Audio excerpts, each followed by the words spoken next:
Hey guys, I'm Bobby Childs from Adventures in Whiskey. Thank you so much for joining me on this special live stream.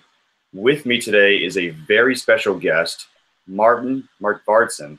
He is the Highland Park Global Brand Ambassador. Martin, thank you so much for joining me.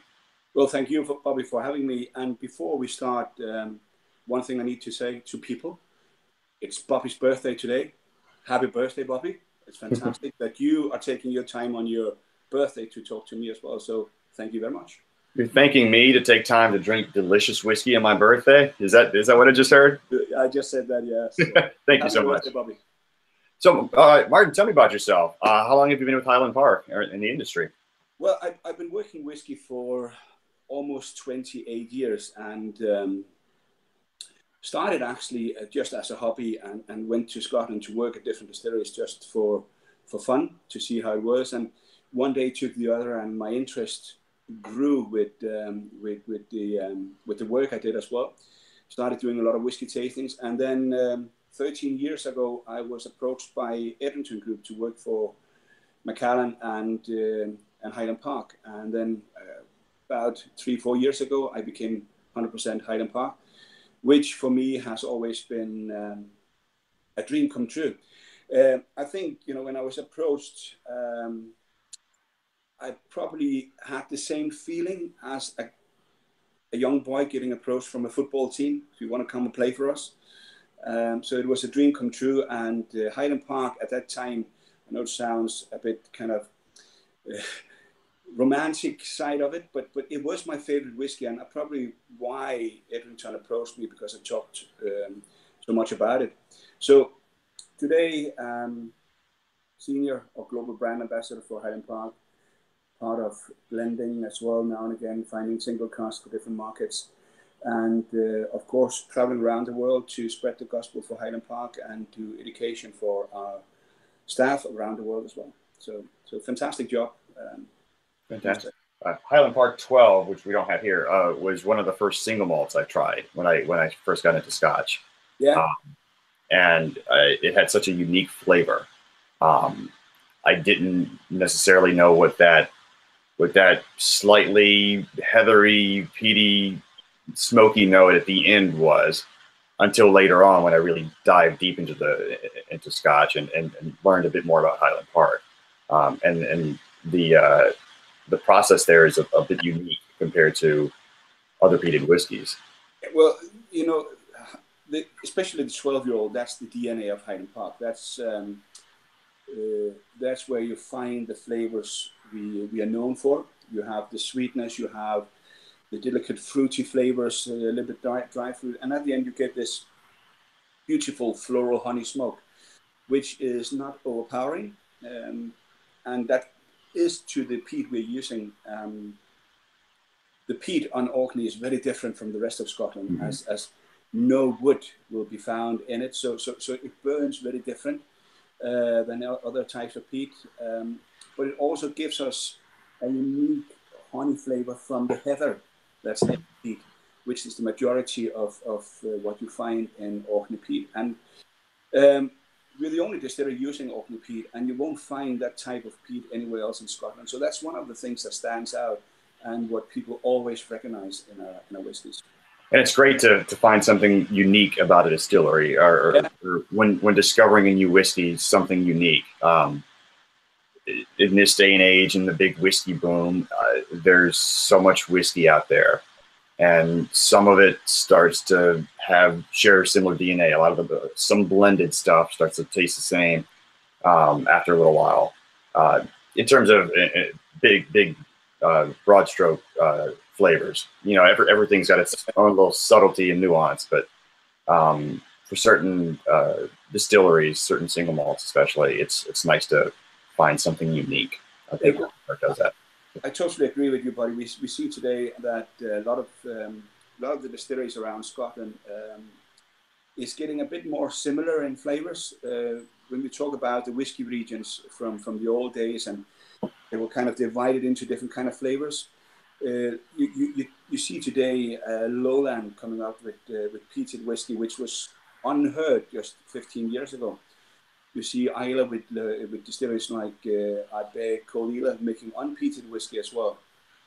So some of the different characters and DNAs from distilleries are disappearing a little bit. Of course, you will always find a 10-year-old Ardbeg and a 10-year-old Lafroig that has their unique flavor, but they're also kind of getting into each other's, can we say, territory flavor-wise. We try, and I know a lot of other distilleries do as well, but we still try to keep the DNA, the way we have done it for hundreds of years at Highland Park intact, and try to make that flavor as possible.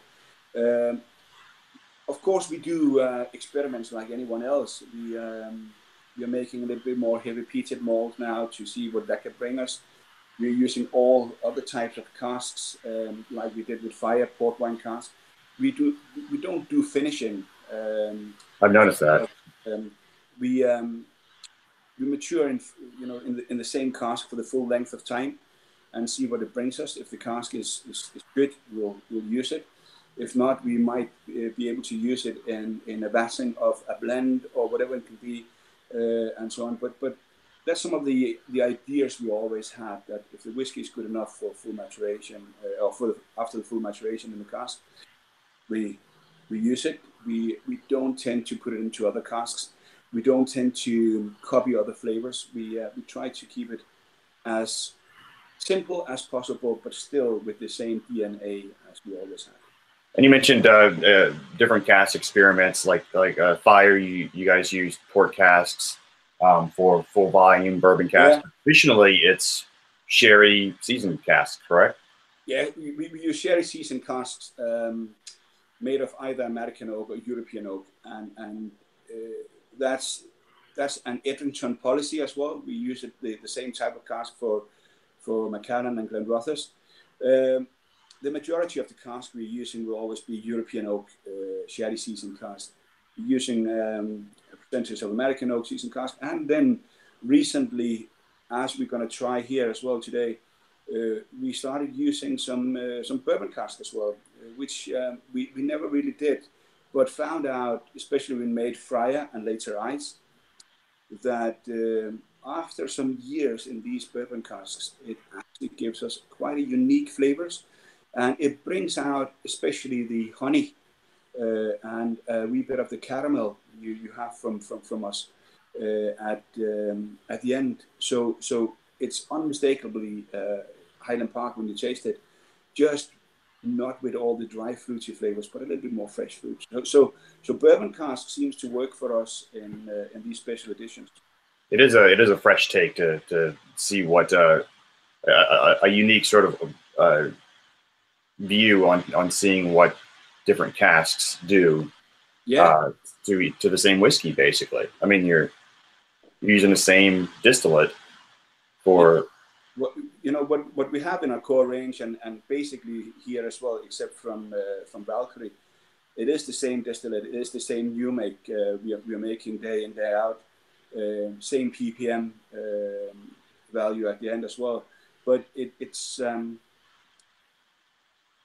fun to see how the different cask brings out more of the peatiness or the smoke, and where some sherry cask will hide it a bit, where it come out later. So the cask, of course, has the major influence when we look at the spirit. But today, with the different kind of spirits we're making at different ppm levels, we do have a chance to change the outcome a little bit more when it comes to the peatiness and spiciness and so on for that matter. Before we get into the tasting, recently the core lineup changed a bit, and there was a bit of a bottle redesign. Can you talk about that? Yeah, our core range has always been the 12, 15, 18, 21, 25, and so on. We decided to discontinue 15 and 21, mainly because of our stock. We took dark origins out, and at the same time, when we changed and discontinued, we changed the design of our bottle. On Orkney, we talk a lot about our Viking soul. And a Viking soul in Orkney is quite unique. Still today, 1 out of 3 people can trace the bloodline straight back to the Vikings. So we have a heritage on Orkney that tells another story than the rest of Scotland. And the bottles we had before was nice, but it didn't really tell anything about where Orkney belonged in the old days. So we changed the bottle design, and we actually went to Norway to look at one of the oldest Viking caves churches they have there. And the engraving you see on the bottles here is actually taken straight from that and tells a story about the good and evil, where there's a lion fighting a snake, a serpent, and thought that would capture the essence of what we are telling on Orkney as well. Norway and Denmark used to own Orkney until a marriage took place in 1468. So a lot of the things that are going on in Orkney is still Viking related, and so is our new bottle design. So now we actually tell the story on the bottle as well of where we belong to, and I think it's a beautiful bottle. It stands out and captures the whole story about Highland Park and Orkney. But when we do special editions, we are still doing the black bottles, as you see here, Magnus, Valkyrie, and full volume, and then a bit more special design for the special things we do with around 28 to 30,000 bottles, like we did fire, right, and ice, and now the dark, and later the light comes out. So we do bring our story to life via our bottles as well. Definitely. So let's get started with a little whiskey tasting. Yeah. We'll start with Magnus, since that is that came out last fall, if I remember right. That's right. Yeah. We always saw America like a very important market, and we wanted to do something special for America. And you know, when you do something special for America, it's obvious to use American oak. So we're using American oak sherry cask here. We're using a percentage of American oak bourbon as well, and then we named it after our founder, Magnus. Right. And it's only available in North America and Canada. For me, it's a fantastic introduction to what Highland Park is all about. It captures our DNA so good, and we can see on the bar scene today. On the bar scene today, it's used widely for cocktails as well, which again is a good introduction to what Highland Park can do. But, to that, we were talking a little bit before the show. We talked a little bit about whiskey cocktails, and I mentioned, for me, I love whiskey cocktails, but there comes a point, price-wise, where I don't want to mix or use a whiskey in a cocktail. But the price point on this makes it really feasible to do that. Exactly. It's good value for the money, and it's a whiskey you can easily use in cocktails. Mostly, of course, for the flavor, but also, as you say, the price point kind of allows you to do it. And I really today I love whiskey cocktails. I was not a big fan of it about 5-6 years ago, but some very, very good bartenders made some cocktails for me, and I must say they changed my mind. So today I will say, and I always said that, but not so much with cocktails, but it's there's no rules about how you drink whiskey, as long as you enjoy it. And if that's in a cocktail, feel free. You know, it's about enjoying what you're buying, enjoying what you have in your glass. By all means. A few years ago, at an event, someone made a Port Ellen Old Fashioned. Yeah. Passed around the table. And my first thought was sacrilege until the glass came around to me to taste it. And it was fantastic. It was one of the most memorable Old Fashions I've ever had. Yeah, but you know, when we launched Valkyrie, we had a bartender from Copenhagen making cocktails, and he created a cocktail called Wings of Orkney, with licorice and cinnamon and so on. And you know, when I heard about it, I was very, very skeptic. But you know, when I got one, I couldn't wait for the next one, because it was just such an amazing dram and cocktail. So it's about finding opportunities, but and have, you know, a bartender that really understands liquid, and then you can actually make some really delicious things out of it. So. Yeah, because for me, the star of the show should always be the whiskey. Nothing should overpower the whiskey. It should be about that. And I agree. We talked about whiskey is made to be enjoyed as well. And if you buy a whiskey, you buy it for the flavors, and that has to come through in the cocktail as well. That's definitely sure. So, but let's give Magnus a try here. Let's do it.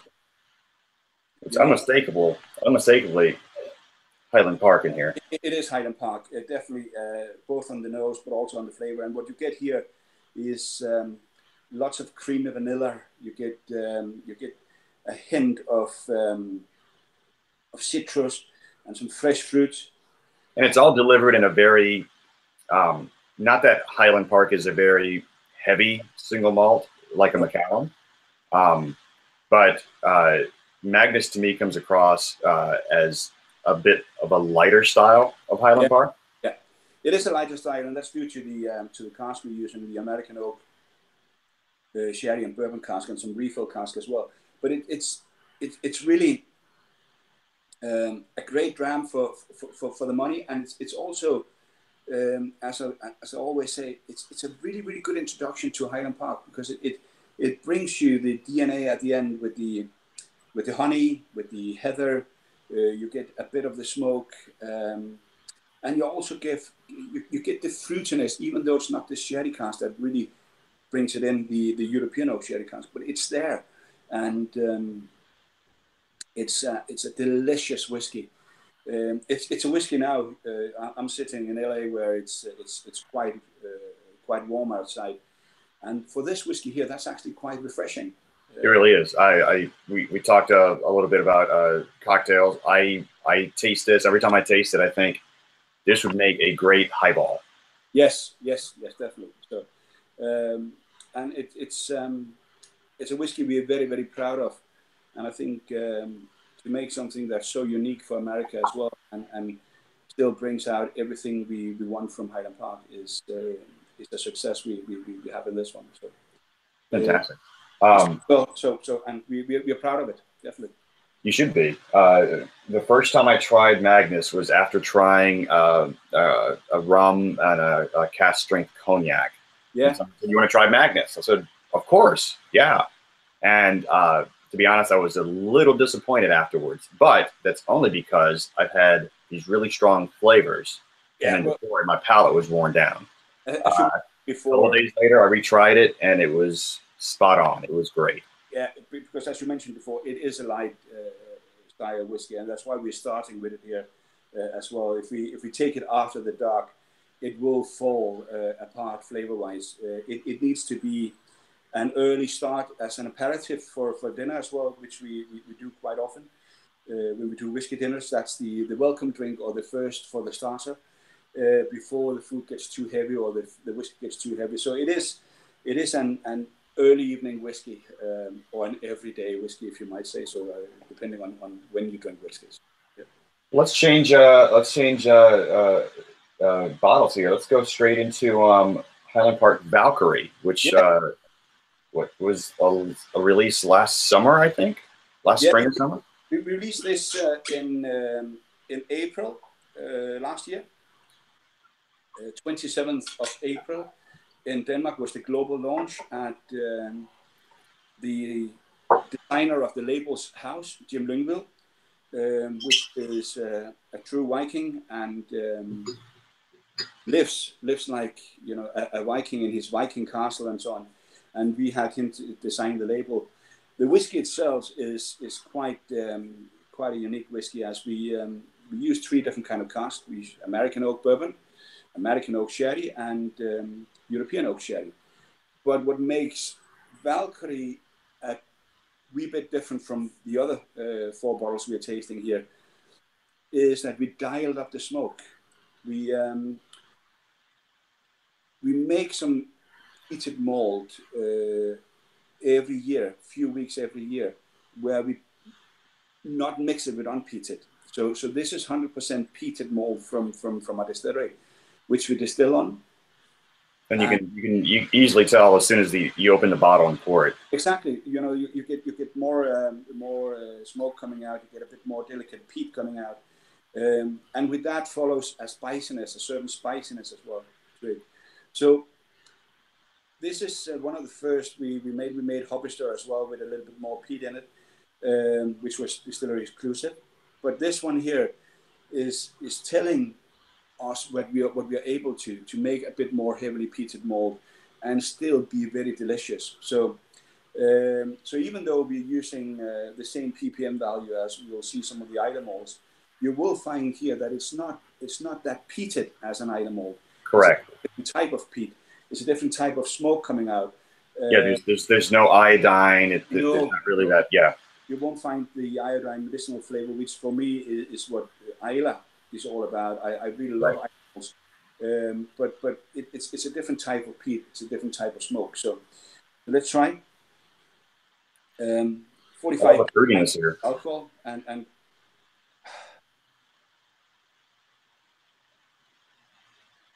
again, as I said, it's spicy. It's a bit more smoky than you'll find, but again, at the end, you'll find at the end. And when I did the introduction for this, when we launched it, I said this is not a brother or sister of our core range. This is more a cousin, because we are changing the peat level in this one. So it's still in the family, but a wee bit away from our core range, and tells us that we can do different things, but still, because the peat is unique, keep our Highland Park. What Highland Park is all about. Right. There's that lovely Highland Park honeycomb that comes in right at the end. Exactly, yeah. And as all the whiskies we are enjoying today, this is all about natural color as well. Highland Park is one of the distilleries in Scotland that are actually owned by Scottish people. People are American people or French people. And as I always said, you know, caramel costs money, so we don't use it. Scottish people have a saying they're quite cheap or careful with the money, and why use money on caramel when we have casks that can provide us with the color? And that's what we aim to do as well, to keep a consistent color, but only by using the natural color from the cask. Yeah, why hide beautifully colored whiskey? By adding some caramel color. Caramel is a lot up to discussion today. Why distillers are using it? I don't mind they're using it. I've tasted whiskey with and without color, the same liquid. There's not a big difference in flavors, but if you have the cask to provide the color, no need to use caramel. Yeah, you want a consistent look. I understand that part. And it is, and you will find that if you take Highland Park 12 or Highland Park 18 from different batches, there might be a slight difference in color from what you're using. That's a good thing. That just tells us that it's natural. But all the respect for other distilleries that are using caramel, they do it for a reason. You can't taste it, but it's something that's up for discussions today. But we are only using natural color. Sure. And for me, my opinion of that is, whiskey is a very natural product. Yeah. Let's keep the additives out. I don't mind the caramel. I usually in my reviews I don't mention color if there's caramel coloring added. I don't. But the good thing is you see more and more Scottish distilleries going away from caramel. You see more and more doing non-chill filtration and these kind of things. So I think in the future you'll see single malt getting a more and more natural component to what it is in the barrel, but comes out as in the bottle as well. So, yeah. So let's move into one of my favorites from last year, Full Volume, which was a departure from the standard Highland Park or the traditional Highland Park route of using sherry casks. Yeah. This one goes 100% bourbon cask, correct? first fill bourbon cask, and all cask from 1999. Bottle as a 17-year-old. It's 47.2% alcohol. Was kind of an experiment we did.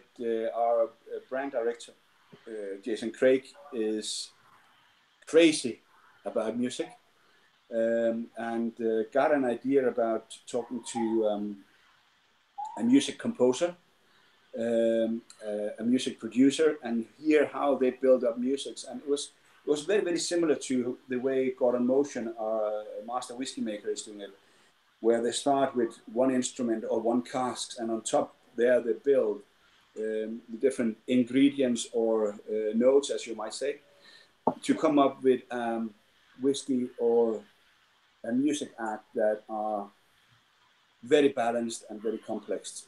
And that's what Gordon have done here as well. 481 cask to create this beautiful whiskey, which today now is the favorite Highland Park of mine after we discontinued the 21. I think this is a unique whiskey where it still captures all from Highland Park, and the first fill bourbons really brings it alive. You get more honey, you get a bit of cinnamon at the end as well, which is simply unique. You get some butterscotch, and all these creamy vanillas is still there as well. The 47.2, as I described it when I did the tasting video as well, for me that brings out kind of a bass to it when we talk about music and whiskey here. So it's really unique, and I really love this. And we can see there's a lot of Highland Park fans out there that kind of said, that's quite interesting. And then normally heavy sherry fans, but with this cracking. It is a beautiful departure from the standard use of sherry cask. Let's use bourbon cask. I love the fact that it's bottled a little higher strength. Yeah. And it is a great expression, a great Scotch whiskey to get into if you are coming in from the American whiskey market and you're looking to broaden your horizons. You don't want to get into sherry cask whiskeys. You don't want to get into necessarily really peated whiskeys. No. This is a nice bridge. It's it keeps a bit of the peat down to begin with, but then at the finish you really get this beautiful note coming out, and I can't say it enough, but this is the heather and this is the honey, and then with this touch of the beautiful peat that just gives it the edge. And I think it's a wonderful dram and a very, very good. Yeah, you can easily taste the bourbon cask influence on it with just that creamy vanilla. A little bit of water. I even got a little coconut. But it does. I definitely be on the coconut or the tropical nutty flavor as I normally call it, but it's definitely there, and it really brings it to life with the vanilla as well. So the combination between the coconut and the vanilla here, and then the honey at the end, is very, very delicious on my palate. And you used a word that's important, not only for this whiskey, but for most of the Highland Park expressions I've tasted. It's very balanced. Yes. Balance is something we always go for. It's not easy to make a whiskey that is dominated by something, but it's harder, and it takes more control to find balance in whiskey, because you always need to have casks that are working well together. It's easy to make a whiskey that is heavy sherry, as you find some of our single casks, what people really likes.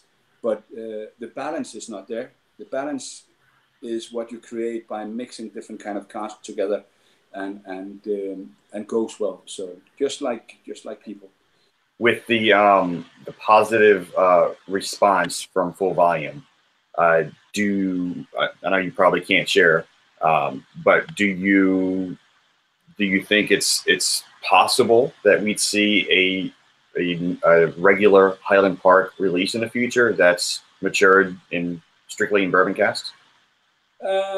It's a very good question, and I wish I could answer it, not because I don't want to, but simply because I can't at the moment. It's all down to the stock we have. And the reason we only have released special editions with bourbon cask is simply we don't have a lot of them because we never filled them. And the American oak refill bourbon cask we've been filled in the past has been used for blended whiskey. So if we knew what we know today about the quality we have, we'll probably have filled more bourbon casks, which of course today is something that we think about.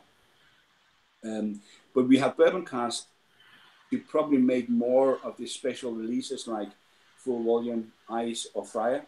But as a part of the core range, I don't think we should expect anything from Highland Park in the future with bourbon cask. American oak, sherry cask, yes, but not bourbon cask.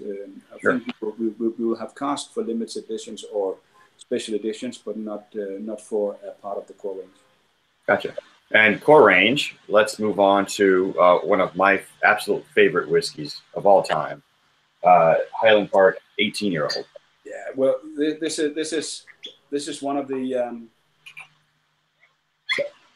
classic whiskies in the industry. I fortunate enough in 2000 and be part of a competition called Masters of Malt, and one of the distillery managers there that was part of that talked about whiskey. He was not working for Highland Park, he was working for another distillery. And we had kind of a question. Michael Jackson, the whiskey writer, was there as well.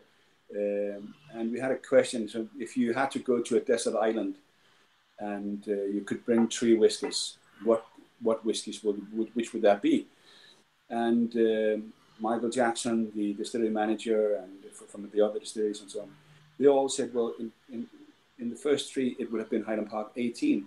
And it just tells me that we are doing something right here. You know, we are our competitors' favorite whiskey, without one's toast. But this is what we hear quite often when we have people coming over to our stand at whiskey fairs from other distilleries. They want to try the Highland Park 18, and it's one of these whiskey that continues to amaze people about the sweetness, about the sherry notes that are coming out. You find the European oak here. You find, as you mentioned before, some nuttiness to it as well. There's butterscotch. There's Christmas cake. It's such a balanced and at the same time complex whiskey, and it's a great all-rounder. As I still think you will find some of the notes from each and every region in this one. You have the finesse and the elegance of the lowlands. You have the floral flavors from and elegancy as well from Speyside. You have the masculine flavor from the Highlands. You have this bit of smoke, which you'll find on the Western Island. The old unique character from our beautiful islands and Orkney. So I think this is a whiskey that really stands out, and 2 times voted the best bitter in the world. So what can possibly go wrong here? So let's try this. Just the fruitiness, the nuttiness on the nose, that little bit of vanilla, the spice. You get some vanilla out of it. We have 45 to 50% first fill European oak sherry cask in this one here, and it gives you lots of the dry fruity flavor. You get some raisins, you get some dried apricots as well. But it all comes down to the balance between the sweetness and the peat at the end. And in between there, you will find butterscotch, you will find vanilla, you will find the Scotch cookies, shortbreads coming out, right, and so on. So all these beautiful notes mixed together with the sherry and the peat at the end. It's just a balanced whiskey, and it's one you know, still today, after working with whiskey for many years, every time I try the 18, always find new notes. Always get amazed about the quality of the spirit. So It's for me, extremely balanced, like you mentioned, but it's also utterly complex, but not. But at the same time, it's very enjoyable. Yeah. You know, sometimes you hear the more complex of whiskey, you really can't enjoy it as much because you're picking out flavors.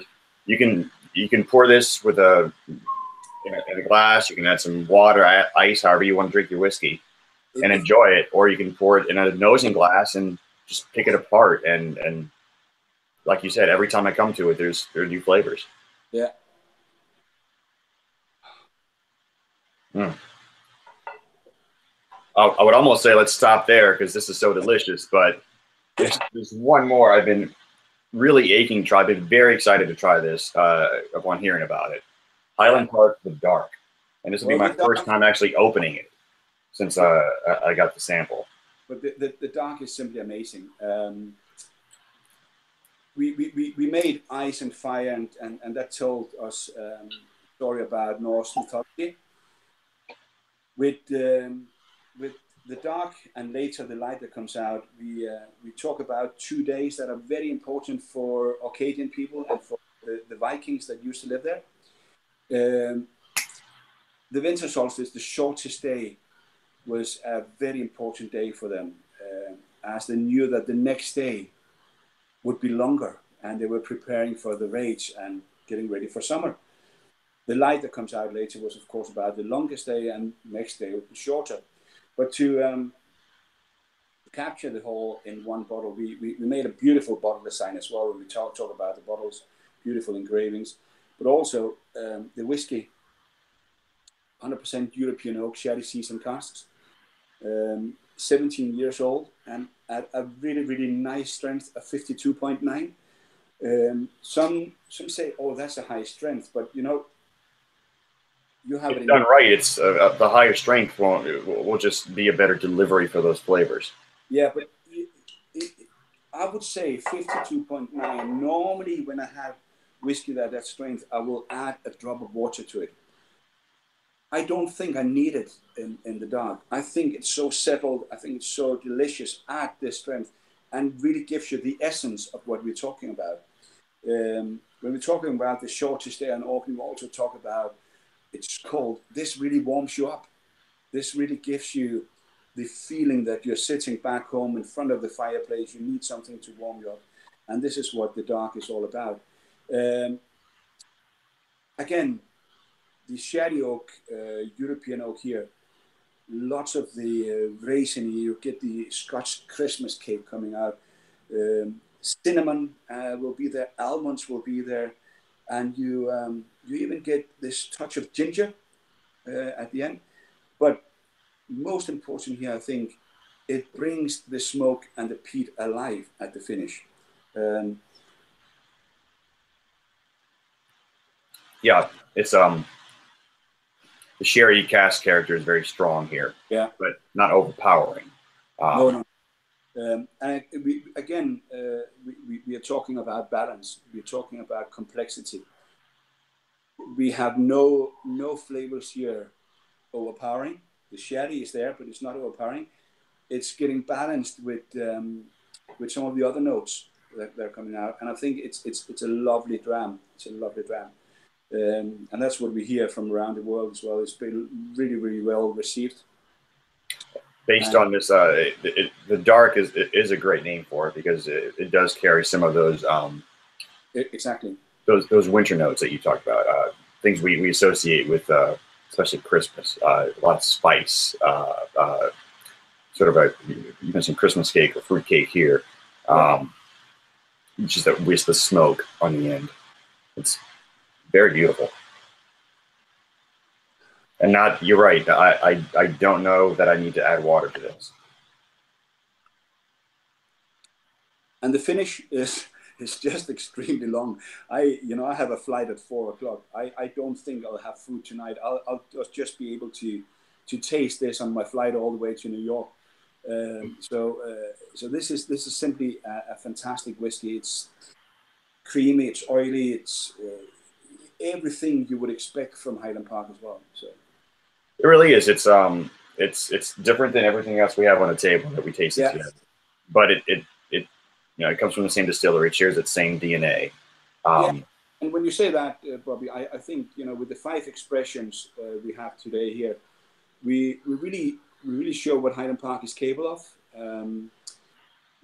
Same spirit, except from when we talk about Valkyrie, but same spirit in the other 4, and then we can play around with the peat and get a bit more spiciness to it, a bit more smokiness to it.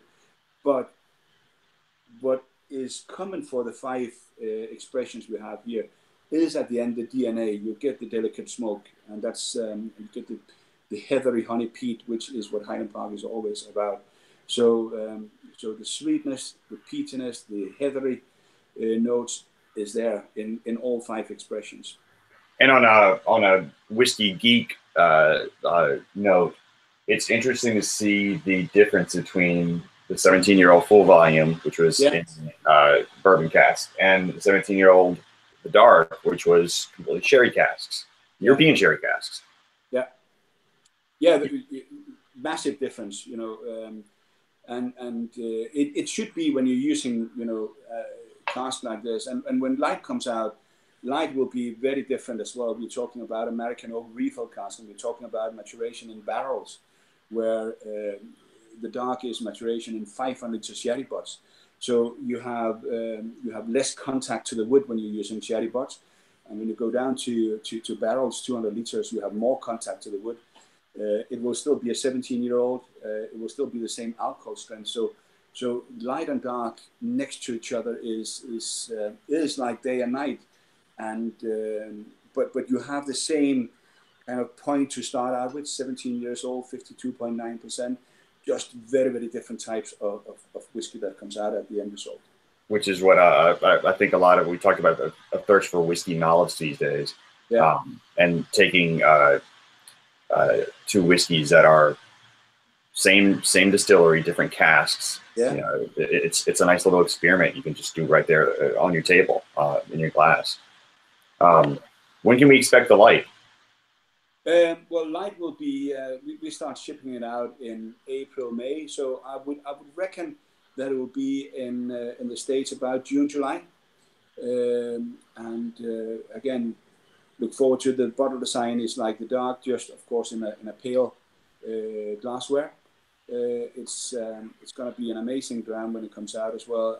And we already know now that the testing panel we had in Glasgow and so on as well is really talking fantastic things about it, and me myself, I tasted it, and I think it's probably going to be one of my new favorites as well.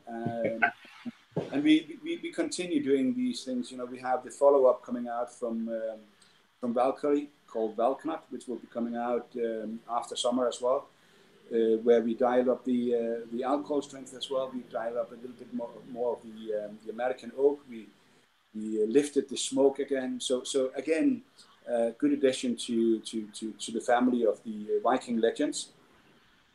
So there's new things. We have a new 50-year-old coming out very soon as well. Oh, wow.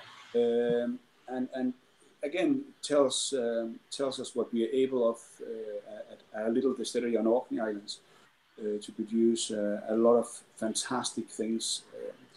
We have, of course, as you've been following on social medias and around America, we have single casks that are rocking and rolling, the best of the best casks we can find, and they're all amazing.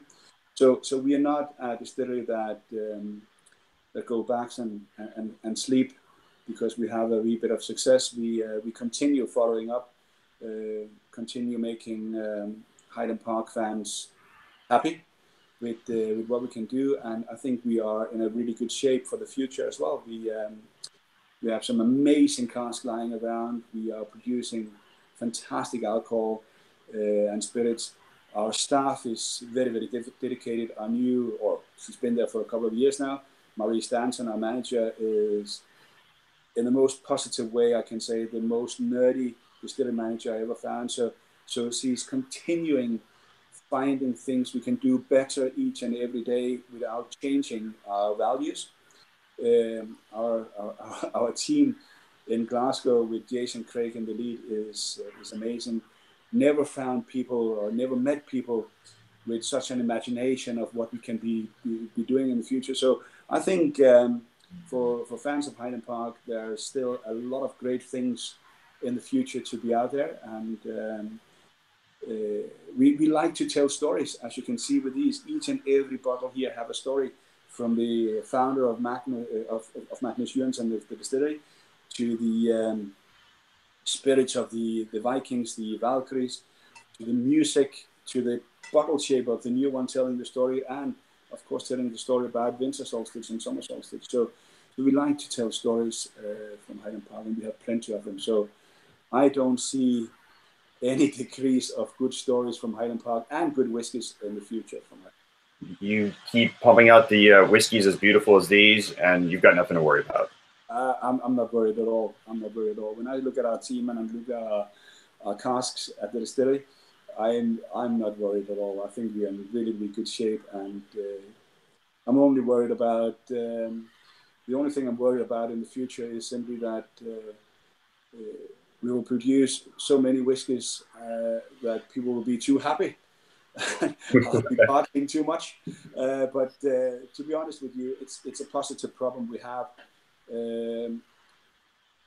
I'm in the fortunate position to travel around the world, meet people from America to Asia and Europe and so on, and we only get positive feedback, and that means we are doing something right. Well, Martin, thank you so much for taking some time out of your day, out of your very busy schedule, to taste a little Highland Park with me.